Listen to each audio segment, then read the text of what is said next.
Welcome everyone to Wizards Outlook. We got Cardo W. Jr. rejoining us from earlier. We had Wizards pregame. Raymond Lyons joining us now. Wilson Tarpe Jr. The Washington Wizards, man, this is a really tough loss. They just collapsed in the fourth quarter. The Sixers rally, the win in OT, 139-134. For those that may have been watching the Sixers play for the first time this year, you see why they're undefeated. Credit to their bench, obviously. I know we'll get into some of those guys later, but for Washington, for almost three quarters, there was going to be nothing but positive to talk about if they had held on. They got out to a good start.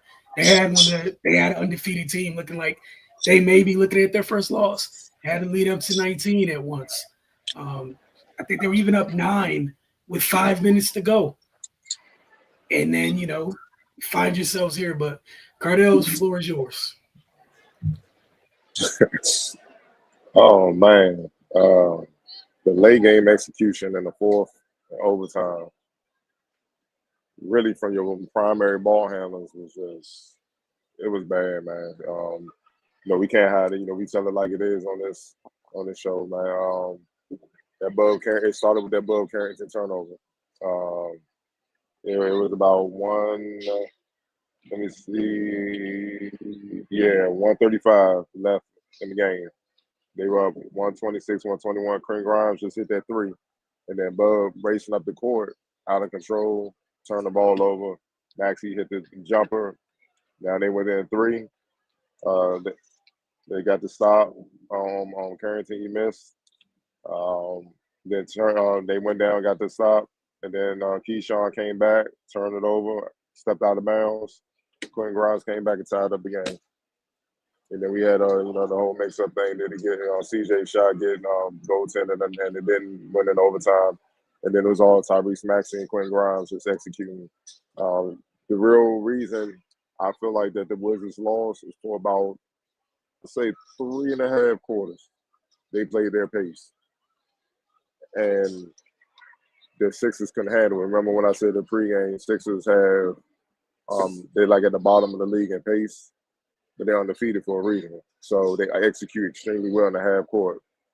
But late in the game, the second half of the fourth quarter on, they made the Wizards play at their pace, and they just out executed them. They got stops. Adam Bona, he's not going to a them. My bad if it's a them, my fault, but he's not going to get a lot of props. But he changed the game defensively. Drummond didn't really give him anything. Obviously, Embiid probably on the minutes restriction due to his injuries. And hell, and even on the minutes restriction, he 25, whatever the hell he had, man. He was still putting up numbers. But Abona was the one that protected the rim. And the Wizards stopped attacking. And they settled for threes because of him. And once they did that, the Sixers had them defensively. They was just a matter of executing on that, and we knew they was coming. They really had to stop Maxey all game. He was just waiting to turn it on, which he did. And Quentin Grimes was just bombing away. The way if he's gonna play like this throughout the season, Sixers won't be able to afford him. Let's be honest. He balled, man, on both ends.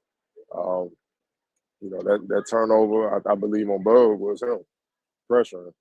He pressuring Keyshawn, CJ. I think they forget what college you went to. Strap U, Houston. They don't play that down there, so he knows how to play defense. He even had the big steal in overtime to catch the inbounds and seal the game. But yeah, man, it was just a late game execution, man, and it's sad to say, but the guards failed them. Like they didn't execute, and that was the difference in the game. Late in the game, the Sixers guards out executing them on both ends. And that's the reason why they came back and won the game, man.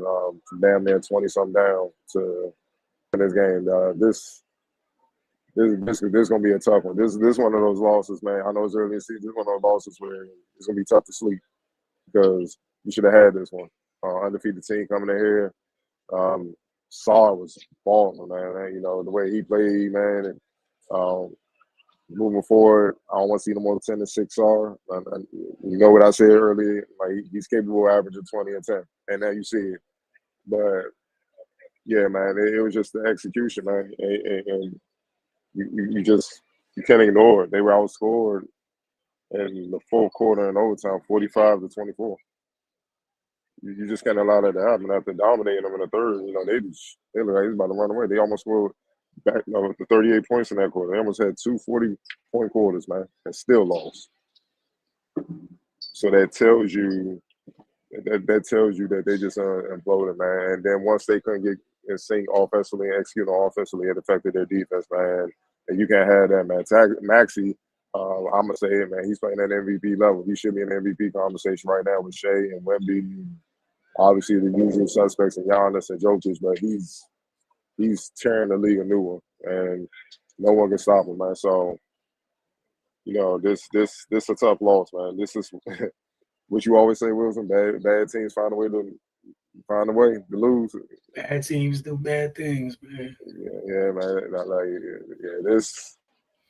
I don't even play for the Wizards, man. And this it's a tough one, man. I know if I played, you couldn't say nothing to me, man. You couldn't say nothing. Like, I need a minute. I just need a minute. So this is a tough one, man. But all in all, man, execution, man. The guard play was the difference down the stretch. Right. Yeah, they definitely found a way to snatch a defeat from the jaws of victory. Like that. The second half of the fourth quarter and overtime was some Washington Generals type stuff.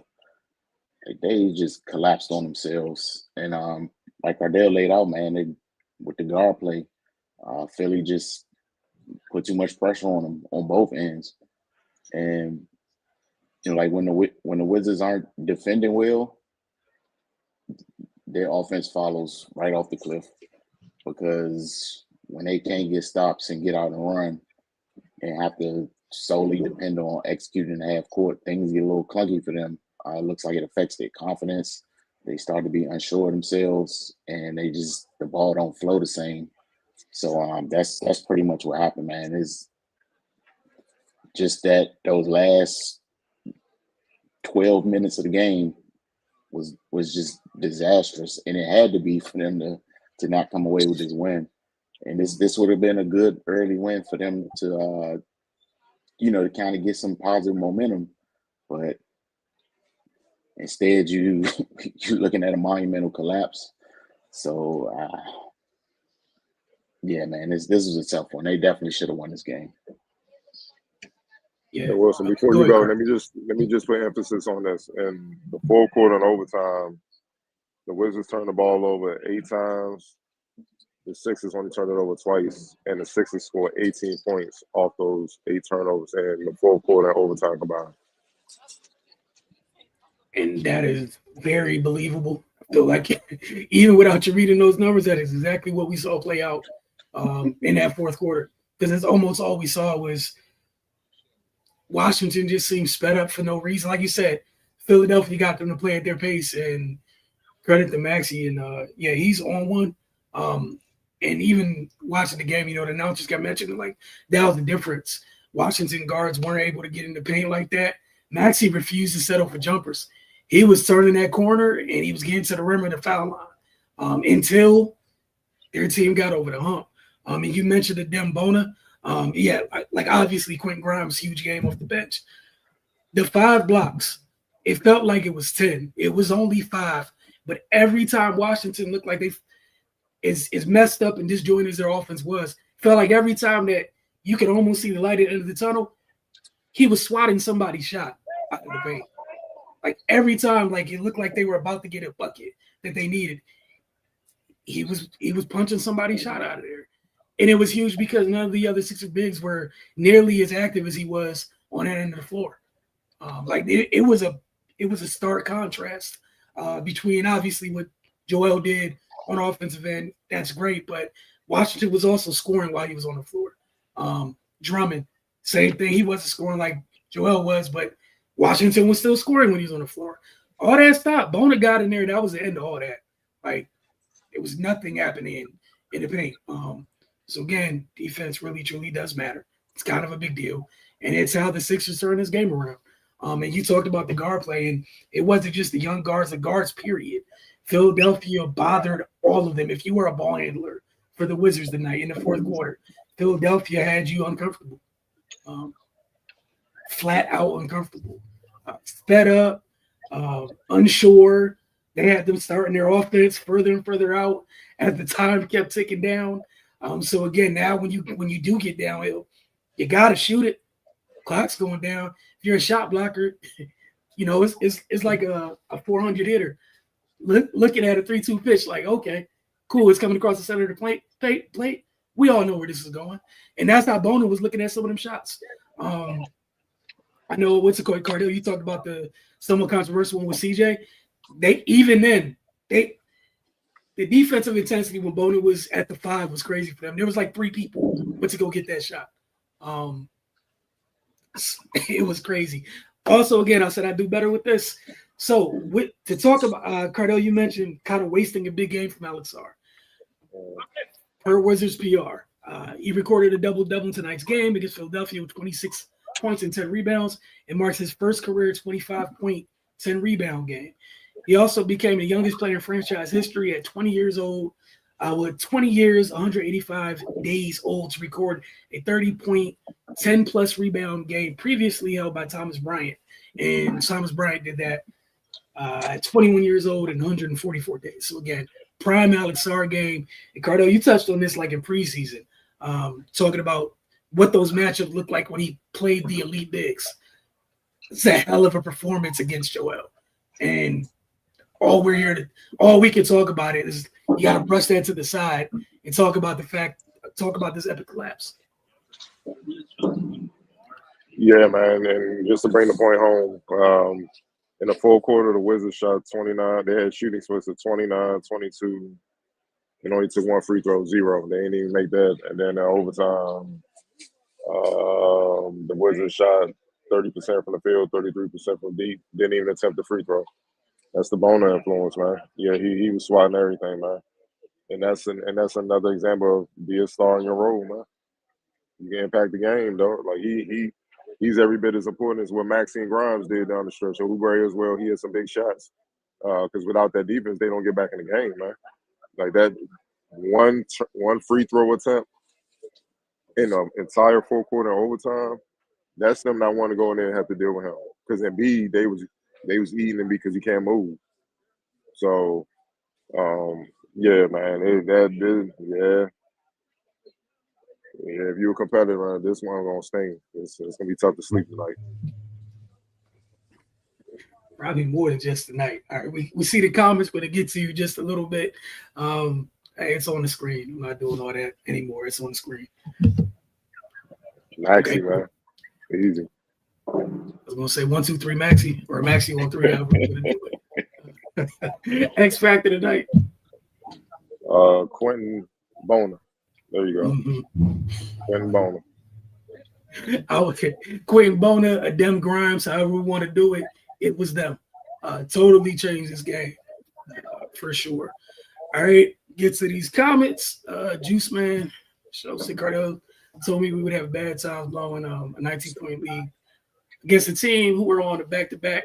Is bad, shaking my head, wasting a good game from Sarr. I'm agreeing with what I mentioned early, and it's on the screen. Y'all can read it. It's a kid's show, man. It's a kid's show. Going back to the Embiid, yeah, 25 and 23 is kind of crazy. At least monumental. Monumental. We are not responsible for what the fans say. These are the people. Take that up with them. He's just showing the comments. We did not say that. Don't get at us. They wanted to ask you guys, do we just play team ball or do we play through a player? Yeah. What you think? I mean, 3.5 quarters. Yeah, they was playing team ball. Then it was Keyshawn took a bad shot. Then CJ tried and Middleton, and what you saw tonight was Father Time catching up to both of them because they had no legs down the stretch. They Especially had no legs. The young boys moving at different speeds, man. What was it?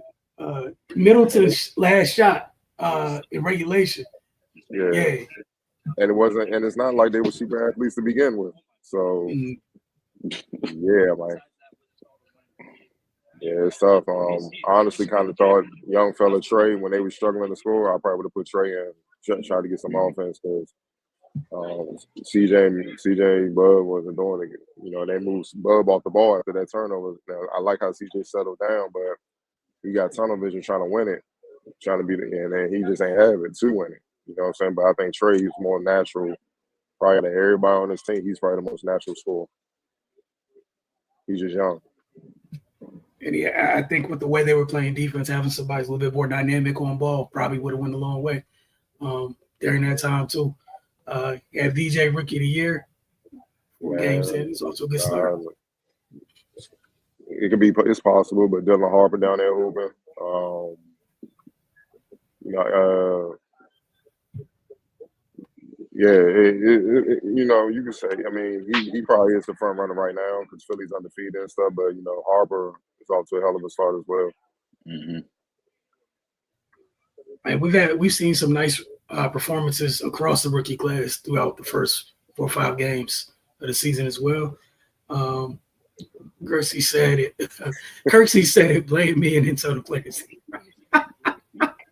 Hey man, it's all good. It's early in the season, man. Plus, ain't no telling what they saying downstairs right now, so or wherever they at.